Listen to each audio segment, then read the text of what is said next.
और अब सीधा आपको दिल्ली लेकर चलते हैं, जहां पर आरक्षण के मुद्दे को लेकर प्रेस कॉन्फ्रेंस में क्या कुछ निकलकर सामने आ रहा है वो सुनाते हैं।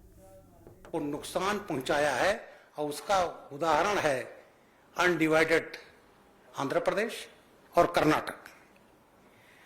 इनके नेता बाबा साहब को 2 बार चुनाव हरवाया, बाबा साहब को अपमानित करते रहे और संविधान बनाने वाले बाबा साहब की भूमिका को ये नकारते रहे।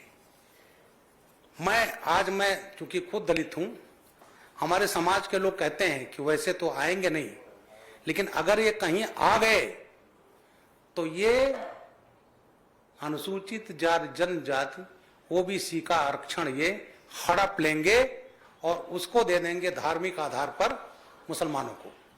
बाबा साहब कभी धार्मिक आरक्षण आधार पर आरक्षण नहीं चाहते थे। तो ये जो नैरेटिव है, तो मैं कहना चाहता हूं, भारतीय जनता पार्टी ने पहले भी कहा, हमारे प्रधानमंत्री जी ने कहा है, जो बाबा साहब का आरक्षण दिया हुआ है और रहेगा, इसको कोई बदल नहीं सकता। ये जो कहते हैं खासकर दलितों में संविधान बदला जा रहा है, संविधान की सबसे बड़ी रक्षक है भारतीय जनता पार्टी। मुझे याद है जब हम संविधान सभा से निकले, जो पुराना पार्लियामेंट था, आगे आगे मोदी जी संविधान लिए हुए, पीछे पीछे हम लोग संविधान लेकर के हम नए पार्लियामेंट हाउस में घुसे और उसमें हम सब थे, लेकिन न कांग्रेस थी, न टीएमसी थी, न विरोधी पार्टियां थी। इतना भी नहीं भाई, संविधान लेकर हम जा रहे हैं, उसमें शामिल तो हो नहीं। तो इनका संविधान में केवल बात करते हैं संविधान रक्षा की, लेकिन संविधान बदलने का तो इरादा इनका है, जो इनके पिताजी राजीव गांधी जी खुद ही कह चुके हैं।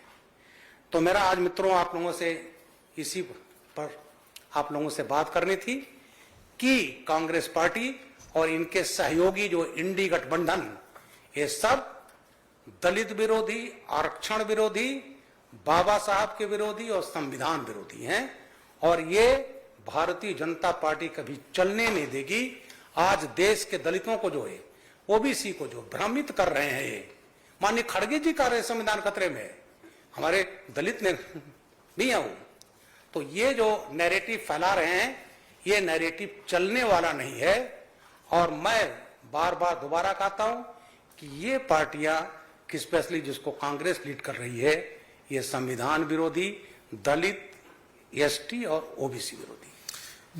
बहुत बहुत धन्यवाद। क्योंकि ये विशेष प्रेस वार्ता है इस महत्वपूर्ण मुद्दे पर, तो आपके जो भी सवाल है इसी मुद्दे पर सीमित रहें, ये आपसे अपेक्षा। इसी मुद्दे पर कांग्रेस पार्टी लगातार इस मामले पर आप देखें तो बीजेपी पर सवाल उठा रही है। सहयोगी है या यूपी से आते हैं समाजवादी पार्टी भी, और उनके शासनकाल में पदोन्नत में आरक्षण को भी उन्होंने हटाने की कोशिश की। बिल्कुल ऐसा है। अखिलेश यादव जी ने जब ये मुख्यमंत्री बने, 1 लाख दलित से ऊपर दलित अधिकारी कर्मचारी को पदोन्नत किया था। चाहते तो नहीं होता।